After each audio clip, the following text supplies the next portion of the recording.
कैरीचं पन्ह नाही, कैरीची कढी. उन्हाळ्याची चाहूल लागली की घरभर पसरायचा कैरीचा गोड आंबट सुवास. आई स्वयंपाकघरात आणि मी तिच्या भोवती घुटमळत. थांब जरा, अजून फोडणी टाकायची आहे. अजून आठवतं. आज तीच आठवण घेऊन बनवते माझी आवडती आंबट गोड कैरीची कढी. आंबट कैरी साल काढून फोडी करून घ्यायच्या आहेत. कैरी जर खूप आंबट असेल तर कमी प्रमाणात वापरायची, किंवा थोडी आंबट कैरी आणि थोडी कमी आंबट कैरी अशी मिक्स वापरायची.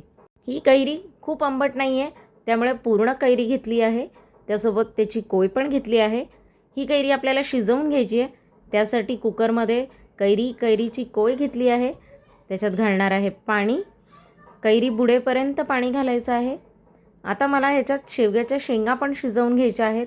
तर इथे मी खाली एक वाटी ठेवून त्याच्यावर एका डिशवर शेवग्याच्या शेंगा शिजायला ठेवणार आहे.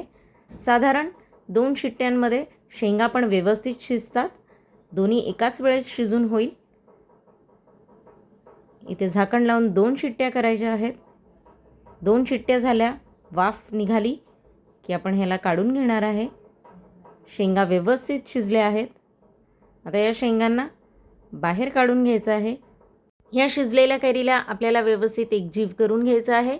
हे पाणी मी याच्यातच घालणार आहे आणि हा कोळ व्यवस्थित एकजीव करून घेणार आहे. कढीची चव अशी की एक घास घेतला तरी पण जुन्या आठवणी एकदम ताज्या होतात. थोडी आंबट, थोडी गोड, पण पूर्णपणे मन जिंकणारी चव. पण कशीही बनवली तरी आईच्या हातच्यासारखी चव जमतच नाही. या एकजीव केलेल्या कैरीच्या मिश्रणात घालणार आहे थोडं पाणी आणि घालणार आहे गूळ. 2 ते 3 चमचे गूळ इथे घातला आहे. चवीप्रमाणे गुळाचं प्रमाण कमी जास्त करायचं आहे. गूळ याच्यात व्यवस्थित मिसळून घ्यायचं आहे. मी पावडर गूळ वापरला आहे, त्यामुळे तो लवकर मिक्स झाला. इथे घेतलं आहे डाळीचं पीठ 2 चमचे. जसं आपण कढीला डाळीचं पीठ लावतो तसंच या कढीला पण आपण डाळीचं पीठ लावणार आहे. फक्त मी त्याला पाण्यात मिक्स करून मग ह्याच्यात वापरणार आहे, म्हणजे बिलकुल गुठळ्या होत नाहीत. कढी गरम होत आली आहे. आता त्याच्यात मी घातलं आहे हे डाळीचं पीठ आणि आता हे व्यवस्थित पुन्हा मिक्स करून घ्यायचं आहे. या कढीला आता आपल्याला काढायची आहे उकळी.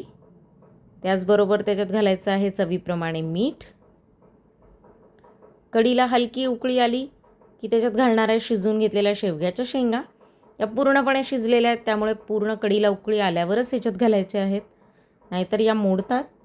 याला अलगद हलवून घ्यायचं आहे आणि एकीकडे करूया याच्यासाठी आपण एक फोडणी. इथे मी कढण्यामध्ये घेतलं आहे तेल. तेलात घेतलं आहे जिरे. जिरे छान कडकडले की याच्यात घालायचं आहे हिंग आणि लाल सुक्या मिरच्या आणि कढीपत्ता. इथे मी तिखट मिरची वापरली आहे, त्यामुळे लाल तिखटाचा वापर केला नाही आहे. घालणार आहे हळद आणि ही फोडणी कढीवर ओतून घ्यायची आहे. वरून दिलेल्या फोडणीची खूप वेगळी चव येते. आपली कढी बनवून तयार आहे. आवडत असल्यास याच्यात कोथिंबीर घालायची आहे. ही आंबट गोड आणि मस्त चटपटीत अशी कढी बनवून तयार आहे. तुमच्याही घरी अशी कढी बनते का? मला कमेंटमध्ये नक्की सांगा. ही कढी मस्त गरमागरम भातासोबत अप्रतिम लागते. एकदा नक्की ट्राय करून बघा.